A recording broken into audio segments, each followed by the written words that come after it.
નમસ્કાર દર્શક મિત્રો, બોટાદ દસ્તક ન્યૂઝમાં આપનું હાર્દિક સ્વાગત છે। હું છું પાયલ મકવાણા।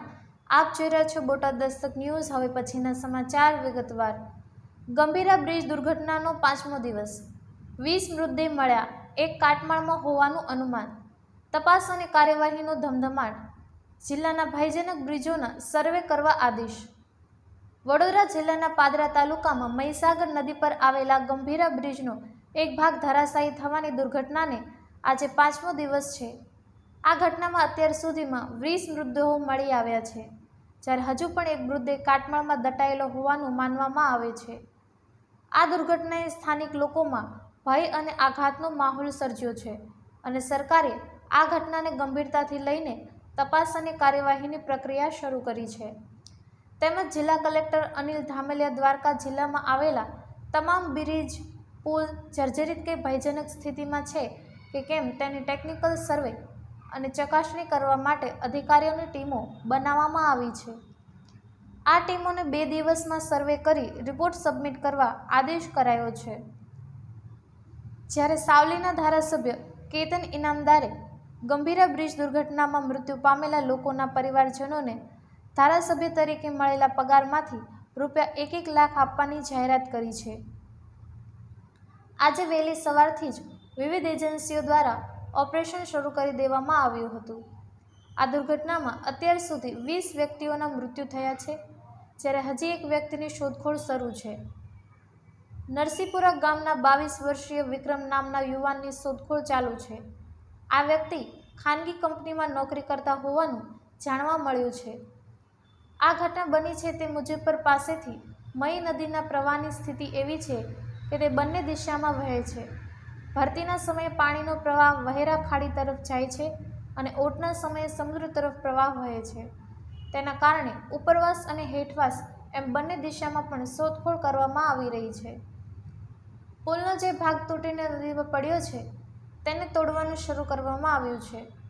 આ માટે 20 હોર્સ પાવરનું ડાયમંડ વાયર કટિંગ મંગાવવામાં આવ્યું છે, જેને નાવડીમાં નાખી પુલ નીચે લઈ જવામાં આવ્યું હતું।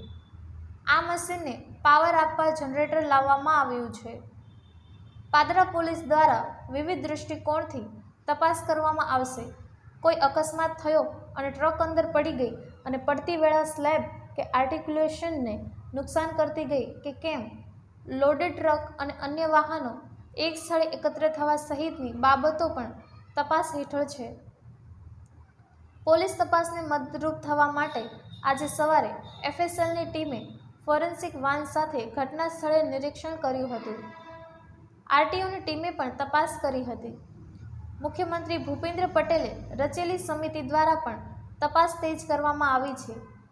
ગેરી સંસ્થાની ટીમ દ્વારા આજે પુલના નમૂના લેવામાં આવ્યા હતા। આ સેમ્પલની લેબોરેટરીમાં તપાસ કરવામાં આવશે। આ મામલે કેન્દ્રીય મંત્રી સી.આર. પાટીલે નિવેદન આપતા જણાવ્યું હતું કે કોઈ પણ ઘટના હોય, સરકાર હંમેશા પગલાં લેતી હોય છે। આ દુર્ઘટનામાં મુખ્યમંત્રીએ તાત્કાલિક કડક પગલાં લેવાનું શરૂ કર્યું છે। જવાબદાર અધિકારીઓને સસ્પેન્ડ કરવામાં આવ્યા છે અને હું વિનંતી કરું છું કે દોષિતો સામે કડકમાં કડક કાર્યવાહી કરવામાં આવે। નિર્દોષ લોકોએ પોતાનો જીવ ગુમાવ્યો છે અને તેમના પ્રત્યે આપણે સંવેદનશીલ રહેવું જોઈએ। હું પણ આ મામલે કડક પગલાં લેવા માટે પ્રયાસ કરીશ।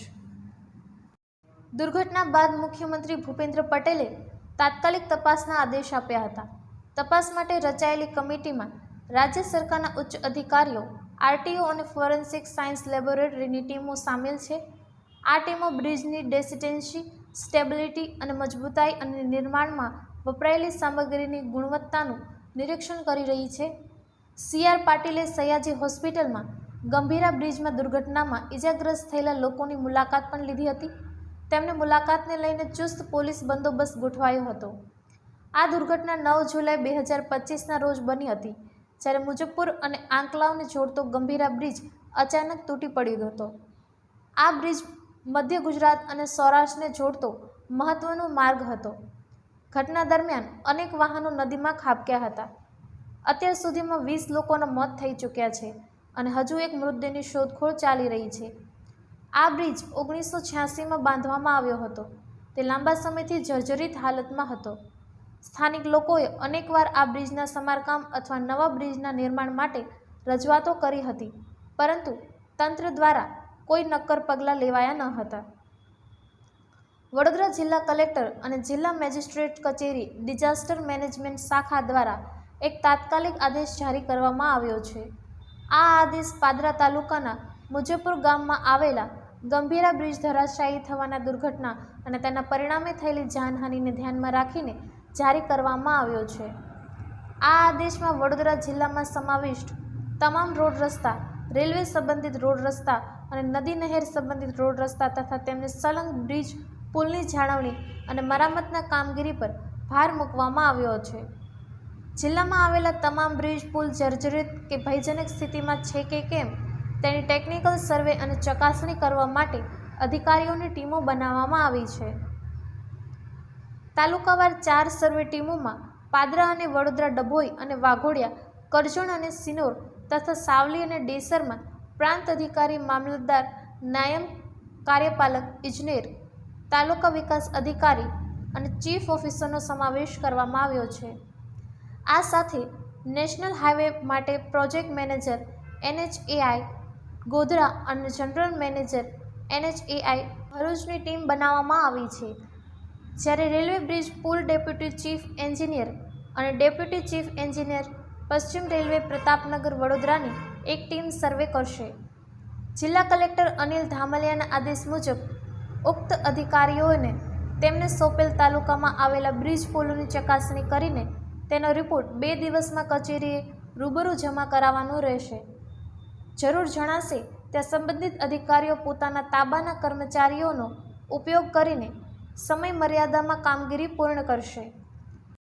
આદેશ અંતર્ગત સર્વે રિપોર્ટ માટે એક ચોક્કસ ફોર્મેટ પણ પ્રદાન કરવામાં આવ્યું છે, જેમાં બ્રિજનો પ્રકાર, સ્થાન, કનેક્ટિંગ રોડની વિગતો, નિર્માણ વર્ષ, છેલ્લી તપાસ અને મરામતની તારીખ, વર્તમાન સ્થિતિ અને ટિપ્પણીઓ સામેલ હશે.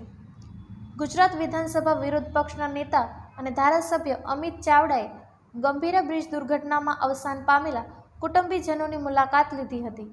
આ દુર્ઘટનામાં ભોગ બનેલા પાદરા તાલુકાના મુજફ્ફર દરિયાપુરા ગામના એક જ પરિવારના 6 લોકોના મોત થતાં પરિવારજનોની મુલાકાત કરી સાંત્વના પાઠવી દરેક સંભવ મદદ કરવાની ખાતરી આપી હતી.